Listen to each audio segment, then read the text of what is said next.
Вы знаете, что, возможно, вы являетесь прирожденным лидером, но даже об этом не подозреваете и не знаете об этом.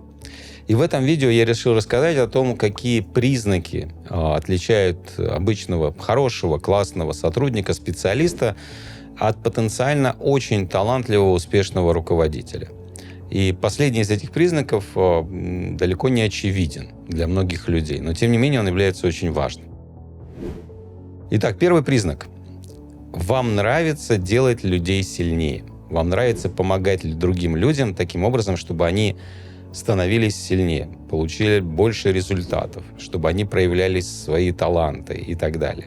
Настоящий руководитель имеет это искреннее, природное стремление помогать другим, помогать делать так, чтобы они могли успешно решать проблемы. Я не говорю здесь делать за них или заниматься микроменеджментом. Конечно же, нет. Мы должны им помочь. Если вы немного подождете, то я принесу вам чего-нибудь. О, прошу, Мафи, не надо благотворительности. Милый, наш долг помогать тем, кому повезло меньше нашего. Но если у вас есть такое стремление, вы в себе это обнаруживали. Вы обнаружили, что вам нравится помогать своим товарищам так, чтобы кто-то из них лучше начал играть на гитаре, понимаете, кататься на велосипеде, или лучше осваивал математику в университете или в школе, или что-то в этом роде, у вас действительно есть такой внутренний импульс помочь человеку, чтобы он стал сильнее. Ну что ж, это потрясающе, потому что это то, с чего все начинается. Второй признак – это высокий уровень эмпатии. Хороший руководитель должен понимать, что происходит с людьми. Он должен уметь различать изменения в их настроении, в их отношении к работе, в их отношении друг к другу и так далее. Конечно, это в каком-то смысле содержит, в определенном смысле, любовь к людям, а также желание и готовность иметь дело с их эмоциями, разнообразным спектром эмоций, для того, чтобы уметь различать эмоции людей и уметь общаться с ними в какой-то их эмоциональной манере, так, чтобы они понимали. Нужно быть достаточно смелым, чтобы иметь способность видеть эти эмоции, их различать, и это то, что мы называем эмпатией. Поэтому, эмпатия — это вот такой фундаментальный кирпич в создании отношений между руководителем и подчиненными. Третий признак это то, что вы умеете и любите учиться. Понимаете, для того, чтобы человек любил учиться, умел учиться, у него должно быть такая внутренняя готовность быть неправым. Такая внутренняя готовность обнаруживать, что у него есть некомпетентности и достаточная смелость, чтобы с этими некомпетентностями справляться. А для руководителя постоянное обучение – это просто жизненная необходимость, потому что мир идет вперед, появляются новые технологии, все меняется.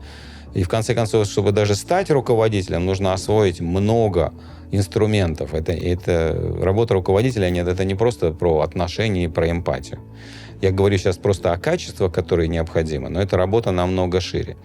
Да, поэтому если вы способны действительно смело смотреть на свои пробелы в компетентности, на свои недостатки, а потом действовать, чтобы эти пробелы заполнить. А сегодня жизнь нам дает огромное количество возможностей для этого. Там всевозможные курсы, тренинги, невероятное количество информации, которую можно вообще бесплатно взять в интернете, на Ютубе, в статьях, публикациях, книгах и так далее, то, конечно, это открывает возможности для вас, как для руководителя.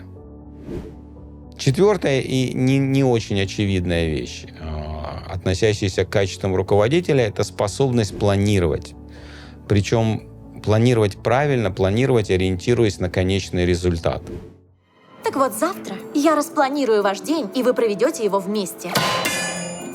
Если справитесь, можете оставаться. Человек, который потенциально может стать хорошим руководителем, это человек, точка зрения которого на все, что он делает, примерно такая. Так, мне нужно это сделать. Какой результат я должен получить? И как я должен это сделать? То есть, знаете, есть люди, которые действуют даже вообще не задумываясь, как говорится, как ветром надуло.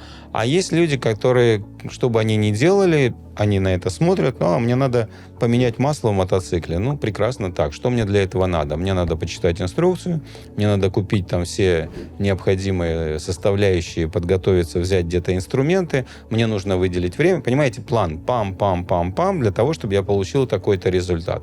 Вот хороший человек, который может стать хорошим руководителем, это человек, у которого всегда есть фокус на конечном результате. И, конечно, в работе это проявляется таким образом, что когда он руководит командой или даже является сотрудником, он всегда в первую очередь задается вопросом, какой результат мне надо получить. Когда какая-то задача прилетает, он всегда задумывается, а что я должен сделать в конечном итоге. А потом он отматывает назад и простраивает для себя шаги, которые нужно выполнить.